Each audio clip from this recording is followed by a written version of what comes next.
Issues at hand, powered by Protea Hotel by Marriott Entebbe. Comfort and luxury at its best.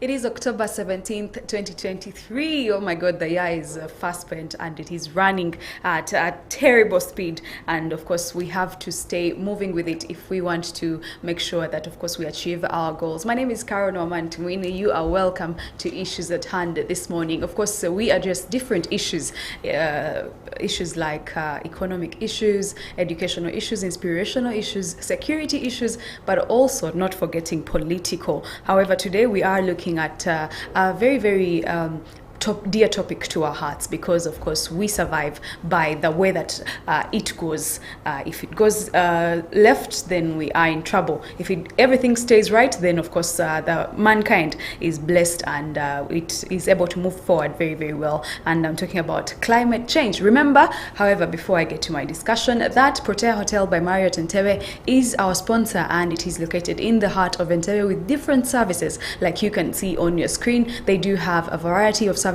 like a gym and spa, that is a health club with a swimming pool in case you enjoy those services, but also a fitness center, of course a dining, golf, and of course conference halls that you can go and host different events of your choice. They also host parties. I'm talking about weddings, engagements, baby showers, and the like. Please check out Protea Hotel by Marriott, and for reservations you can call the numbers on your screen. But let's get into our discussion of our day.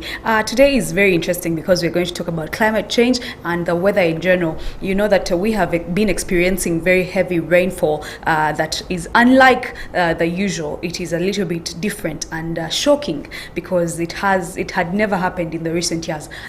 And we want to understand, where did it come from? How did the climate change so fast? And why exactly is it changing? In studio with me is my guest for the day. His name is George William Omony, and he is the manager forecasting services from Uganda National Meteorological Authority. And I'd like to welcome him. Then we get into the discussion. You're very welcome to studio this morning. Thank you so much. Thank you for hosting me in this show. Okay, so the Uganda National Meteorological Authority, tell us about it, the mandate and exactly the vision maybe of this particular government entity.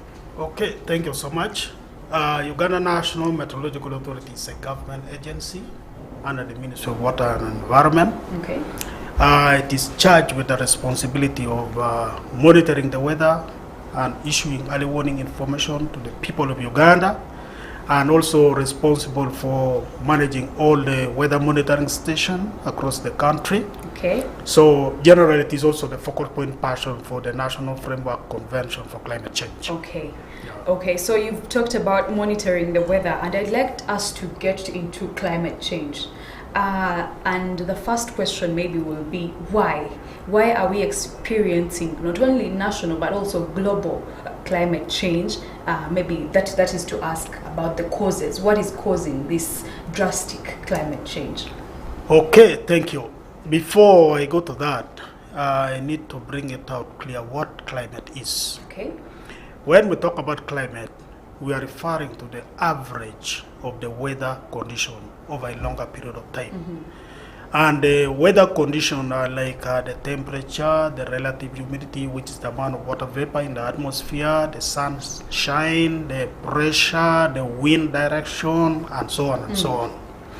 Now, this average, because I talk about National Meteorological Authority, UNMA, which is monitoring these, collecting the data on this.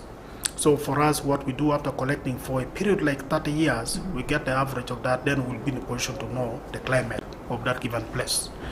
So this climate, of course, they're affected by affected by so many factors.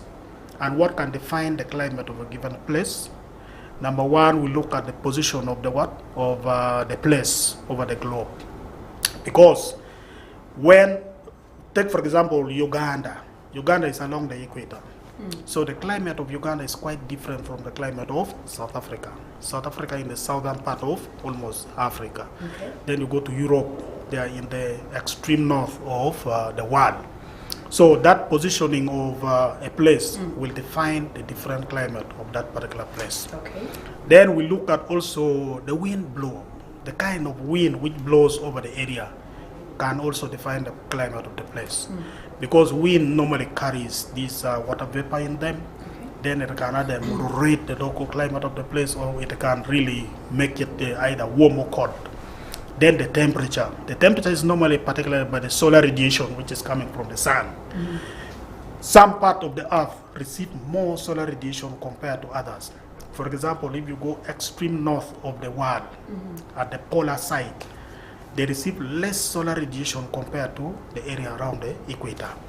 So in that, you find the climate of the equator is completely different from the climate of the polar region, like in Canada. So this climate is not static.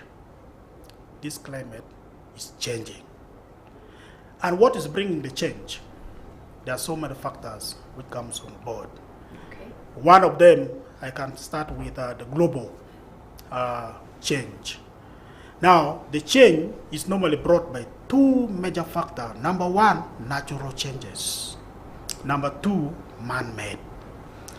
When I start with the natural changes, it means naturally the climate is changing. For example, the solar radiation, the one we are receiving from the sun, it is not the same all over the world throughout the year. So the amount which is emitted from the sun and the amount which is received on the Earth's surface differs on time to time. And depending on as they are coming, of course, they will be interfacing with a lot of some other component of the atmosphere, some other component of the weather in the atmosphere. So it will alter their amount which is reaching the surface. So you find in that it will change the climate of place. So that is a natural changes. The earth, the one we are sitting on, naturally it is also changing. The wind that is blowing all our country, it is also natural changes.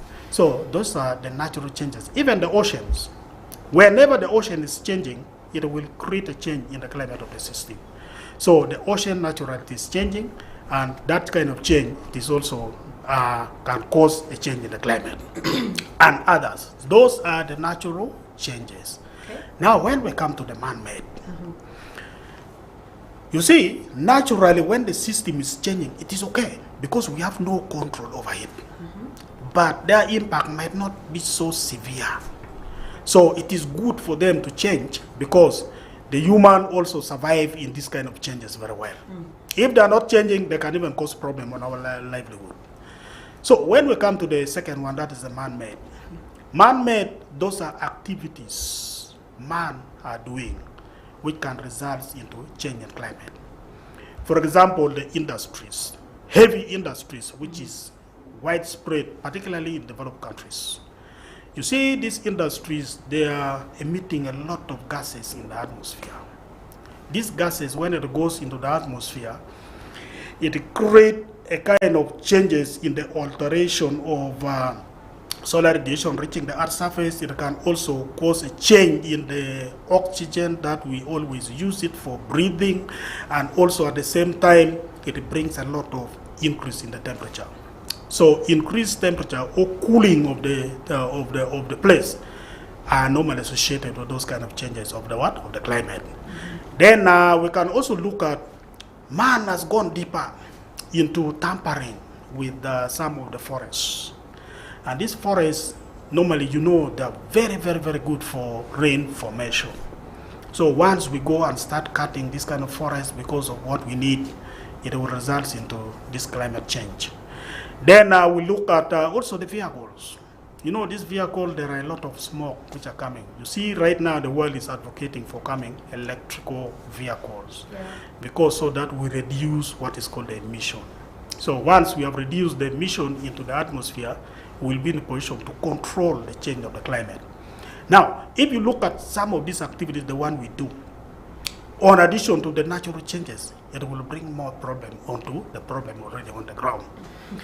If I come to nationally, in Uganda in particular, Uganda, we are also contributing to climate change. What do we do that can result into climate change? Number one, I can talk about, of course, we have industries, but the level of our emission of these gases in the atmosphere is not equivalent to what is being contributed by developed countries. But our industries also, what we are sending into the atmosphere, those gases, they result into increase in the climate change. Okay. Then I now go into deforestation, which is very common in Uganda. Yeah. Cutting trees for charcoal, cutting trees for construction, for all those kind of things. Because our forests are the main source of rain-bearing system. The moment you cut the forest, definitely the kind of rainfall pattern which will come in place will automatically change. Okay. If you go to our elders, those days, like those who were in the 50s, the 60s, they will tell you that those days in our area, there were forests around this place and the rain was coming in time.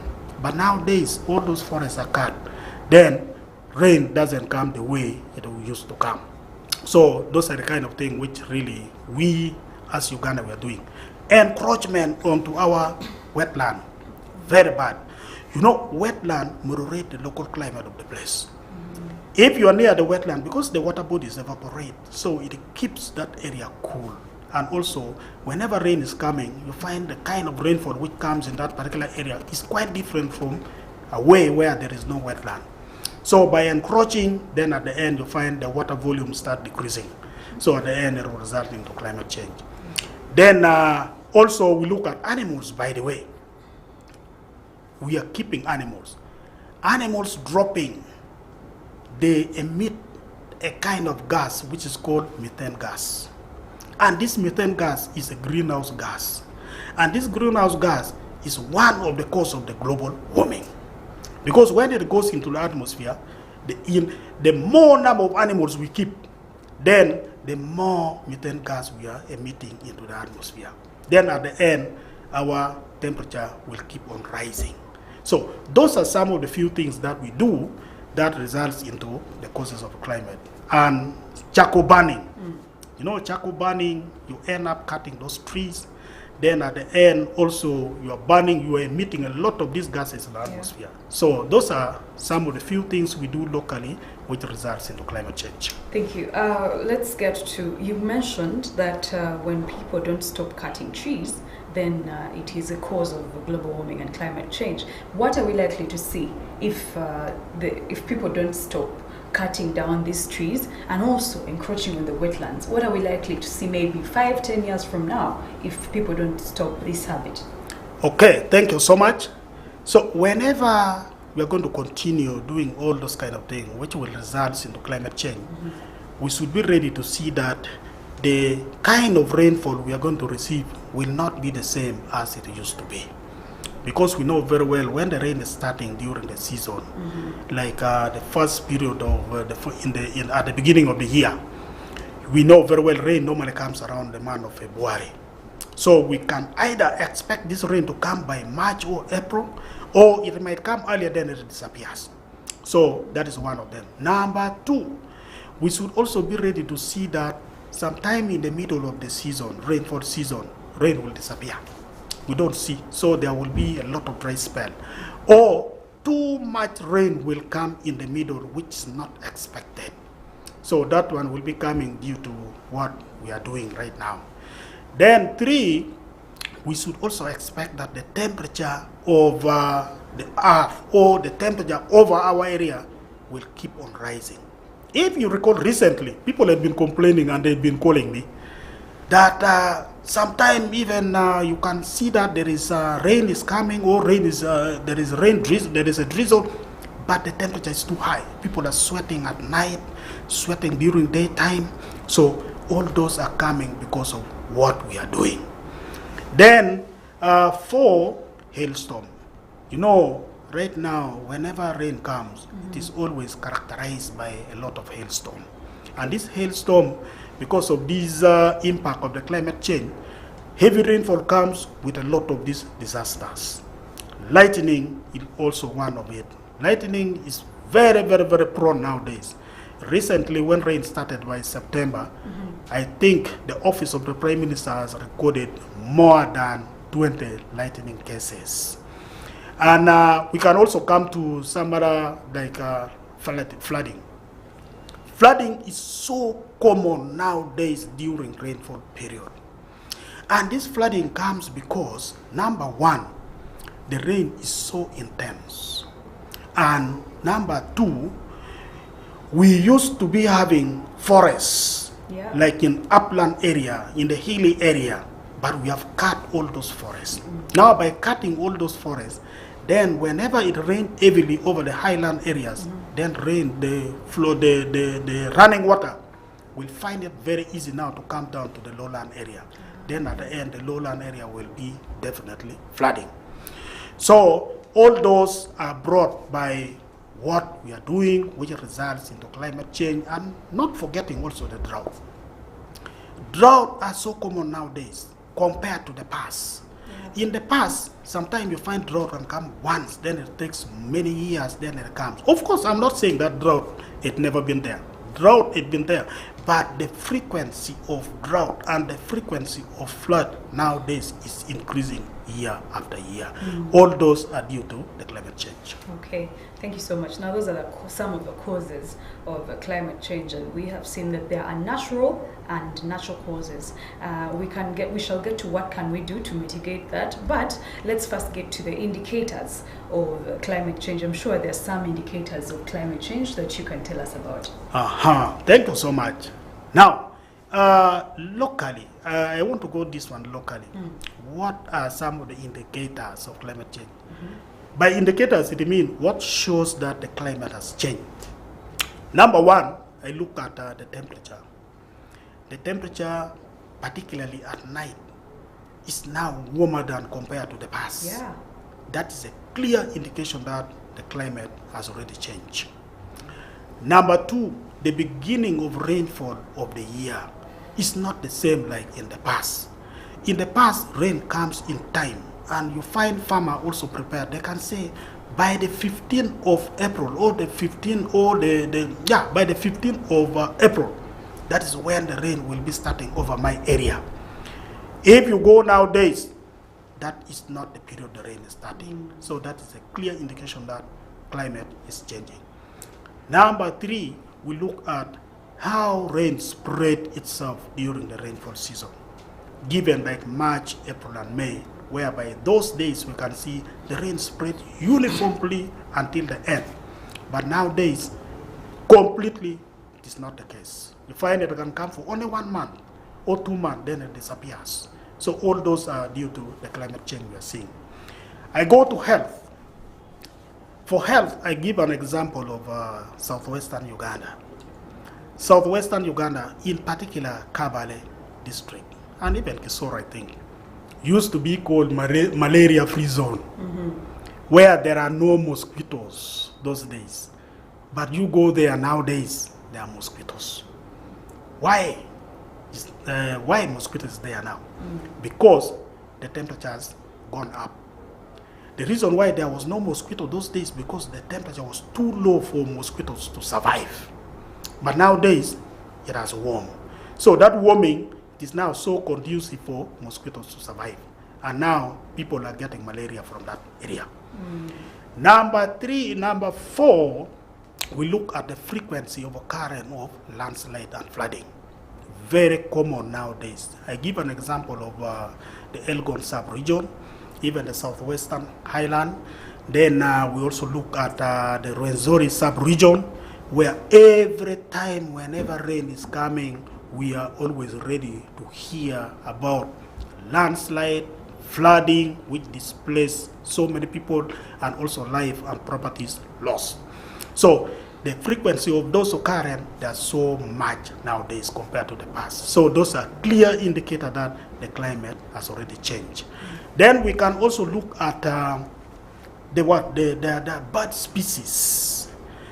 If you go to the villages, they can tell you that those days there are some bird species whereby the local people use that one as an indicator, either the coming of rain or the cessation of the rain.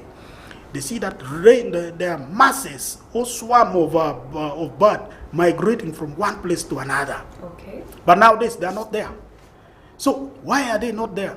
Because the climate is not conducive for them. It has already changed. Then we also look at the tree species. You go to the bush nowadays, you find that some of the tree species have already disappeared. So all those are due to climate change. Then we also look at emergency of some new disease in place. All those are coming because the climate is now conducive for them. Recently, you can see there is so much outbreak of these fall armyworms in some district within Central. Okay. So they are coming because the climate is so conducive for them to come up, and you see them coming. So those are some of the few plus others. They indicate clearly that the climate has already changed. Okay, so my question here would be, we have different regions in Uganda: Central, Eastern, Western, Northern. Are we all going through the same thing, or are some parts better than the others when it comes to the effects that climate change is causing? Okay, thank you. When we look at the effect of the climate change, or the kind of change which is taking place, Yeah. it is not the same in all regions of Uganda. Okay. Why is it not a change? Initially, I talk about what can bring about the climate change. We look at the position of that given place over the earth. So, if you look at the Central, how Central has positioned itself, it is near water bodies. You go to Karamoja sub-region, there is no water bodies. So, it means the change which happens over Central is quite different from the change over Karamoja sub-region. Then we also look at the wind pattern, the speed and direction, because the wind which blows over the Central region is not the same as the wind which blows over the Eastern, the Northern, and the speed at which they are blowing, they are not the same, because that wind blow over that given place can define the climate of the place. So definitely, the changing pattern of the climate will never be the same for different regions of the country. Okay. Yeah. Thank you so much. Let's look at the adaptation of society to this climate change. What do you have to say about different societies, especially in Uganda, adapting to this climate change? Okay. Number one key adaptation to climate change is we need to always, because when we talk about adaptation, let me give an example what it means by adaptation. Okay. Adaptation means living with the climate. Because it is changing, there's nothing we can do. So how can we live with the climate? To live with the change of the climate, we need to be changing the way we do things. For example, if we know very well that our rainfall pattern has already changed, we should not use the previous calendar of our the planting calendar. That always when we start planting our crop, we normally have to start planting it by the month of February. Because the beginning of rain has already shifted to March. So we have to change our planting calendar to March. Okay. That is one of them. Number two, of course, if I take like temperature, the rise in temperature, how can we adapt to this increased temperature over the globe? What we need to do, at least we need to build a house with a lot of ventilation so that there is free flow of air during daytime when you are inside, so that you are not all much affected by the increased temperature which normally come in place. Number three, if I look at the frequent occurrence of flood, the frequent occurrence of flood, how can we adapt to this? We start by looking at area which is prone to flood. Then we make sure we move away from those areas during the rainfall season, so that we are not affected by the flood which normally comes. Then if I come to the area of health, looking at health, how can we adapt to these, for example, like mosquito or malaria? Because malaria cases are so high nowadays. So how can we adapt? Sleeping under a mosquito net is the only key way by which we can adapt to this, because we cannot stop it. And also we should make sure the moment we are sick of malaria, we need to visit a medical center for a proper medication to be given to us. So those are some of the few things that we need to do so that it will give us what is called the adaptation processes in this climate change. Okay, so you talked about where you work, handling on monitoring the weather stations around the country. what do these weather stations do, and how far with that they are doing? Okay, thank you so much. We have so many weather stations across the country, majorly in the original traditional district. But we are also expanding more because, new district has already been created. Then we are also installing some more weather stations in those districts. So what we do, we collect the weather parameters. The weather parameters we are collecting are the rainfall, we are collecting the temperature, we are collecting the wind, speed and direction, we are collecting the solar radiation, that is the amount of solar radiation reaching the Earth's surface. We are also collecting the relative humidity, that is the amount of water vapor in the atmosphere. So those are some of the weather parameters that we always keep on recording them day after day. So some of our instruments record those after, that is after 24 hours. Okay. But the others, we record them after every 15 minutes. Why do we collect all those parameters? We collect those parameters so that we use that parameter to give a prediction. Because for us to give a prediction, we must be supported by raw data. Raw data contain a lot of information. To give a prediction or a forecast of what the rain will be tomorrow, we have to use today's data and yesterday's data. Okay. Because for the climate, you have to look at the past, then you look at the current, then you use that condition to project the future. So that is the purpose of collecting all those data, so that it gives us, it will tell us what tomorrow will be. So the telling us what tomorrow will be, it will be given in terms of the forecast, how the rain will be, how the temperature will be, how the wind will be for tomorrow, basing on the data we have collected. The same data also we use it for doing research, because in doing research we normally generate the state of climate of the country. Okay. So generating the state of climate of the country will give us informed decision, and that state of the climate is very helpful for the government, so that the government can come up with an information whereby looking at the temperature over the central, it been rising right from, because this data set, the one we use for coming up with the state of the climate, we use data right from 1950s up to now, so that we look at the pattern of the changes. Has the rain been changing right from 1950 up to now? So it will now tell us clearly from the data, the rain had been changing. So if the rain had been changing from 1950 to now, then the government can now look at it, then devise a mean. What can we do since the rain is now changing? What could be causing all this kind of thing? So solution will be sought out for all those kind of things. Okay, so is it very accurate from the expert side of view? You've been doing this for years from these different weather stations, and you've been getting results over time. Yeah. Can you say that these results are accurate? Very good. In weather forecasting or weather projection, the shorter you project, the more accurate the information is. Okay. The longer you project, the accuracy reduces a bit. Why does it reduce? Because the weather is changing and also varying every time. Now, I give you one example of the forecast, which is the most accurate and is 100% perfect. The one we give at the airport. By the way, we also serve the airport. Okay. Airport without meteorological services is not supposed to operate. When a plane is coming to land, the meteorological services has to give the current condition of the weather on the runway. Then what will be the condition of the weather in the next 30 minutes, in the next 1 hour? Then what is the pressure on the ground?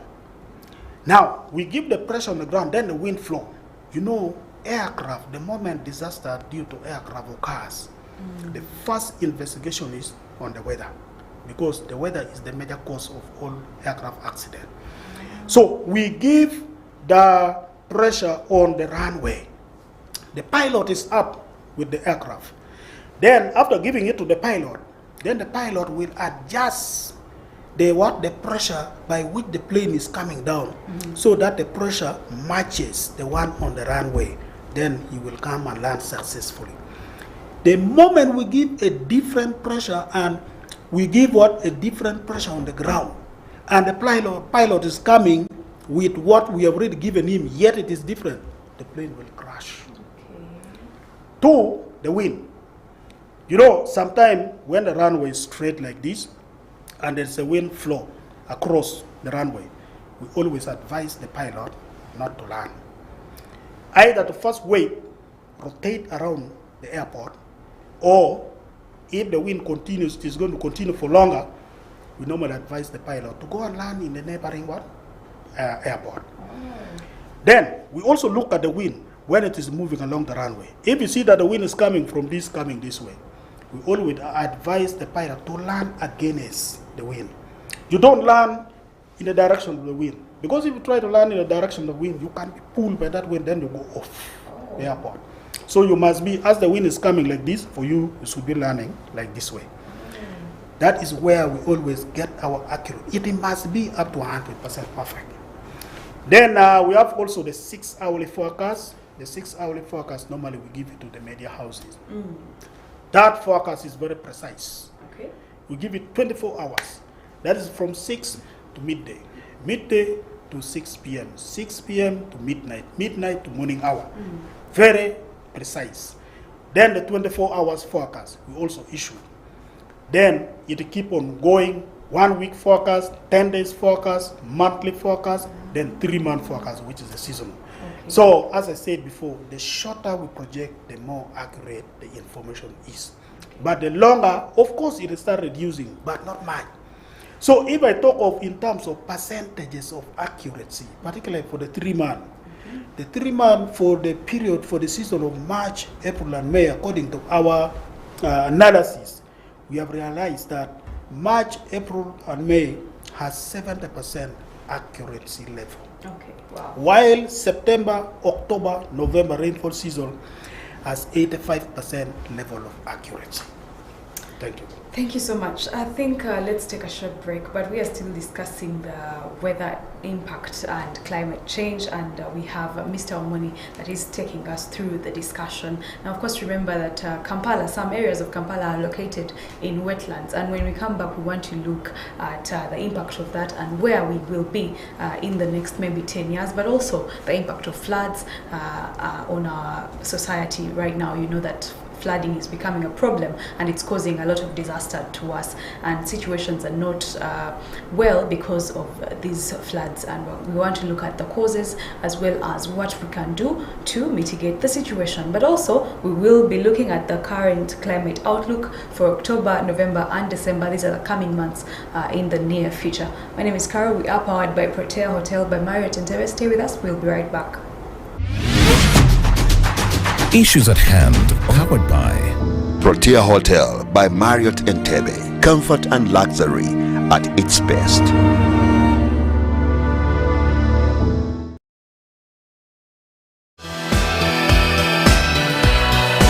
This is Church of Uganda Family TV, enriching lives.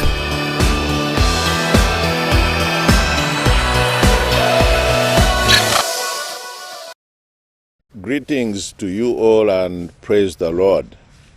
This is Amos Magezi, by the grace of God, the first bishop of the Diocese of Northwest Ankole, with our headquarters in Ibanda. As a young diocese that has existed for 5 years, we are soon celebrating the 6th anniversary. We are trying hard to make sure that under socio-economic and community engagement focus, we are trying to broaden the economic base of the diocese. We are embarking on a commercial building located in Ibanda town on the high street. And so we are organizing a fundraising to raise money towards this cause. It's a 4-story structure with a basement for parking. But we are so far casting the column bases, all column bases for the same structure, and very soon we will be able to do the oversight concrete, and then we do the basement for parking, and then we go for the ground floor. We are organizing a fundraising drive beginning with the diocese locally on the ground on the 1st of October. 2023, when we'll be celebrating 6 years. We've also organized another fundraising on 22nd of October 2023, which is going to be in Kampala. So we are appealing to all Ugandans, even non-Ugandans, but they are friends of development, to contribute generously towards this cause. We are requesting you to contribute generously so that we are able to have this project worked on. And once it is done, then we'll be able to handle most of the socio-economic and community engagement needs, including education, including health, including household income, but also proper management of environment, because all those are objectives which we are embarking on under socio-economic and community engagement. Please give generously for God's glory and then the work of. This is Church of Uganda Family TV, enriching lives.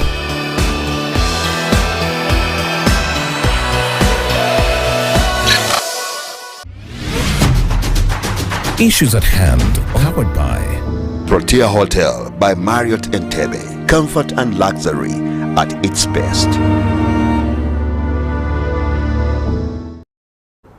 Protea Hotel by Marriott Entebbe. We usually run the numbers on the screen, their numbers, so that you can get them and give them a call in case you are in need of their services that I had already mentioned earlier. If you have just joined us, however, they have services like the gym, the spa and conference centers, as well as a very beautiful accommodation and a swimming pool like you can see on your screens. You can always call and reserve yourself a place. They are located in the heart of Entebbe. However, the discussion today is about climate change and the weather in general, because when the weather is good, we are happy, and when the weather is terrible, the society is not doing well at all. Now, in the recent times, we have noticed that in Kampala and other parts of Uganda, it has been rainy.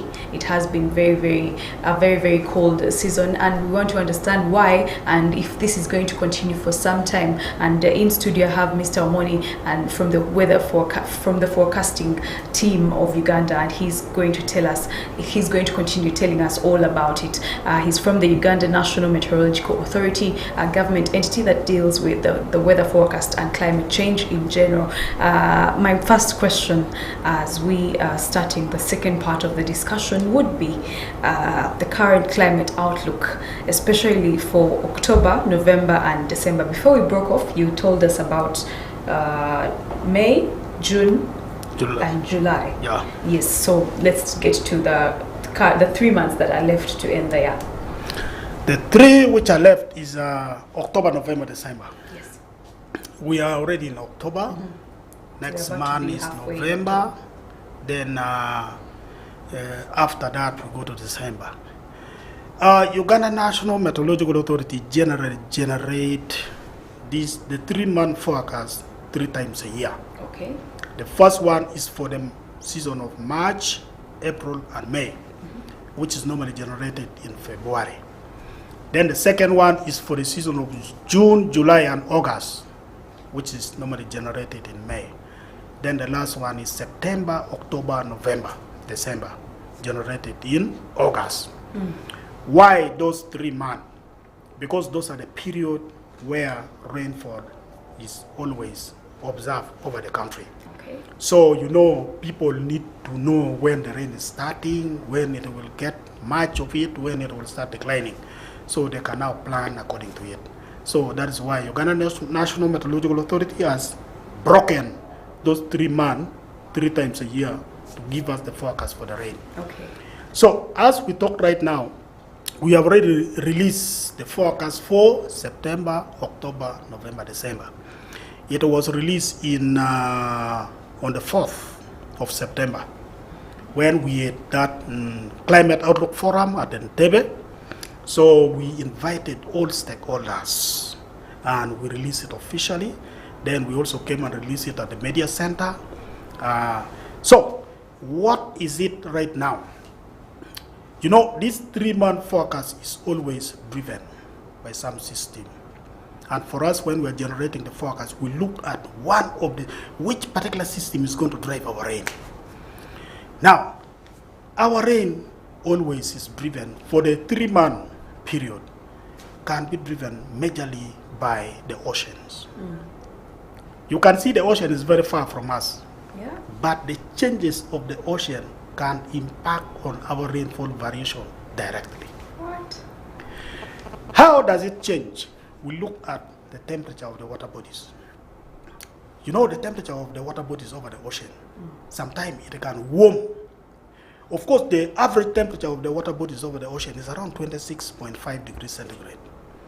But now, when it becomes warmer than 26, it can go up to around 28. In a particular region of the ocean, it will alter our rainfall completely. Or when it is cooling more than, or it goes to around 24 degrees centigrade in a particular region, it will alter our rainfall completely. So there are 2 oceans which are very important for us. That is the Indian Ocean and the Pacific Oceans. Now, over the Pacific Ocean, there is a region where meteorological services are monitoring the temperature. When it is becoming much warmer, definitely we know it will cause change. So, even the Indian Ocean, the warming of the ocean, very good for us because it will give us a lot of rainfall. The cooling of the ocean, very bad for us. It will suppress our rainfall. How does it behave? Because it will alter the wind flow. When it is warming, the wind will be blowing from the ocean coming to our region. It will bring a lot of water vapor, which results into rainfall. When it is cooling, the wind direction will change from over the land, that is the African continent, going back to the ocean. It will suppress our rainfall completely. So what is it right now? The ocean has warmed. Warming of the ocean over the Pacific is what is referred to as El Nino. Many people have heard, when people hear about El Nino is coming, people always prepare for heavy rainfall to come. So this year, 2023, is an El Nino year. Okay. The opposite of El Nino is called La Nina. When La Nina, meaning the water body is cooling, so it will suppress our rainfall, we can result in drought. But this year is an El Nino. Now, in our forecast, we generated, so the projection is very clear. We stated very clear in the forecast that the rain will start building up by September. Then much of the rainfall is expected by October and November. Okay. Meaning, as we talk right now, we are now in the peak of the rainfall season. Okay. And it will continue going up to November. Then by December, mid to end of December, that is when we expect now the rain to start declining. Of course, decline will not be uniform all over the country. The northern part will start getting into decline earlier, while southwestern will get into decline later. So we are in an El Nino year. The forecast is projected to be more than what we always receive. The so-called more than what we always receive during the period, that is, in scientific term, we call it above average rainfall or above normal rainfall. There are 3 categories of anomaly that we always give in the forecast for the 3 months. Above normal rainfall, below normal rainfall, and near normal rainfall. When we talk of near normal rainfall, it means the rainfall is going to be good enough, the usual rain. If it is below normal rainfall, meaning the rainfall is going to be suppressed. And that one is very deadly to the farmers. But above normal rainfall, of course, it's good because the rainfall is going to be much, but also there will be some negative impact. So the forecast projected for most part of the country this year is projected to be more than average rainfall during October, November, December. And this particular rainfall is projected to be getting into the peak. Much of the rainfall is supposed to be the month of October, where we are right now, and November. So we should expect that is for farmers, for people who deal with things that relate to weather, or even the general society. We should expect rainfall in November as to continue. Well as October, Yeah. the rest of October. Yes. How about December? December, of course, by the beginning, the beginning of December, some part will be receiving, but not much as it will be for the case of October, November. Okay. So by the middle of December, to the end, that is when we expect now to start declining. Okay. Yeah. Thank you so much. Let's get to the floods, and I want to combine two questions for this. You know, it has been very, very terrible. These the rainfalls, and then some parts of Kampala flood, causing impacts like cars drowning, people drowning and getting injured, as well as property getting vandalized. Like we saw Serena Chigo flooding sometime, and property was vandalized. And so my question would be, what's the projection, or what is the expected impact for these floods? Okay, thank you. When we released the forecast by the first week of September, what happened in Kampala, over Kampala recently, that is what we projected. Because we know very well, during an El Nino year, like this year, there is always too much rainfall. And we know very well Kampala is so prone to flooding, flash flood. The flash flood over Kampala, Kampala is sitting over a wetland. People have reclaimed the wetland. People are sitting over, water knows where it had been. And when heavy rainfall comes, water will be coming to where it is. So that's the reason why we are suffering right now. Number two, you see the way we have made Kampala. Everywhere, pavement. So that you find when it rains, water find little time to sink into the soil. So it will run. Now, when it runs, now it has to get into the lowland area. That one is also accelerating the what? The flooding and the waterlogging all over. So we gave precisely, and we gave an early warning that Kampala should be expected to experience flood and flash flood during this season of September, October, November. And by the time we released that forecast, after 3 weeks, it happened. It happens. Oh, everywhere over Kampala there was flooding. You can see vehicles where like they were swimming over this water.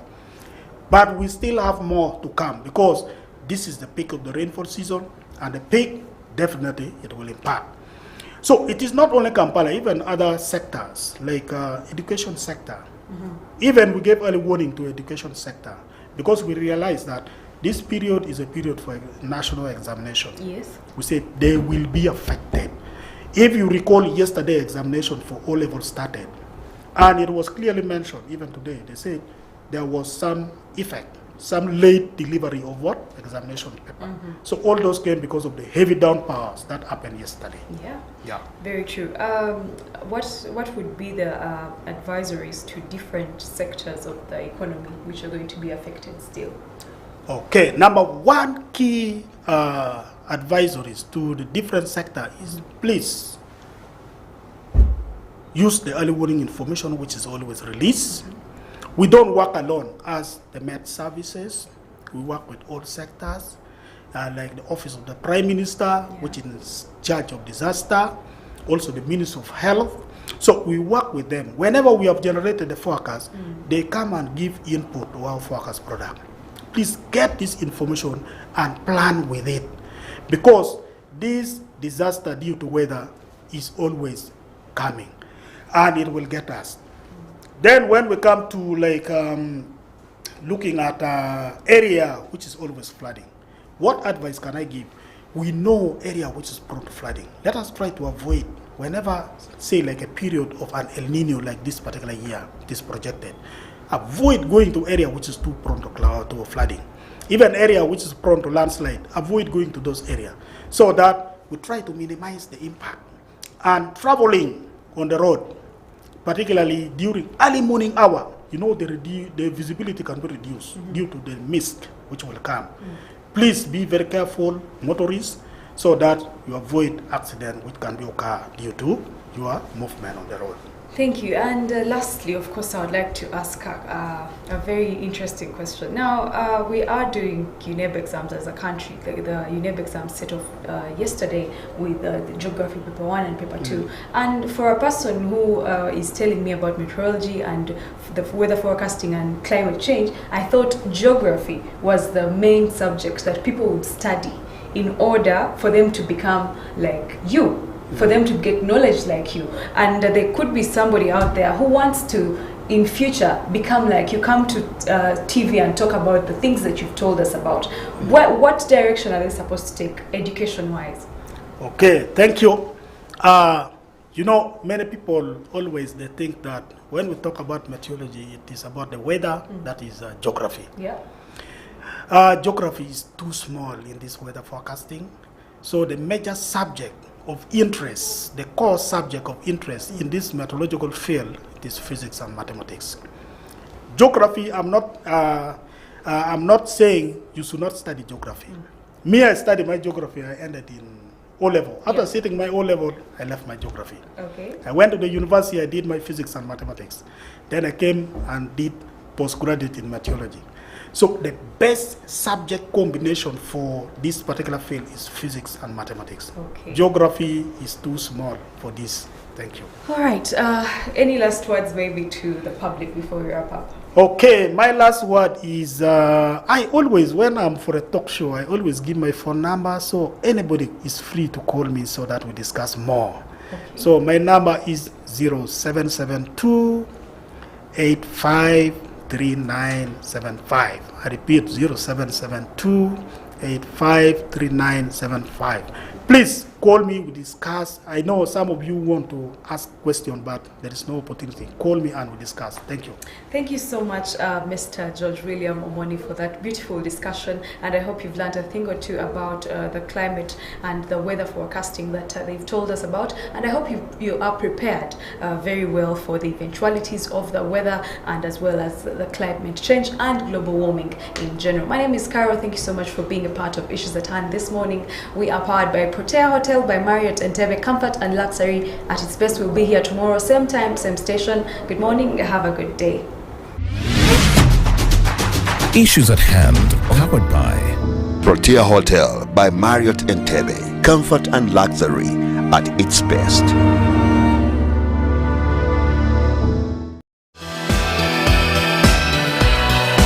This is Church of Uganda Family TV, enriching lives.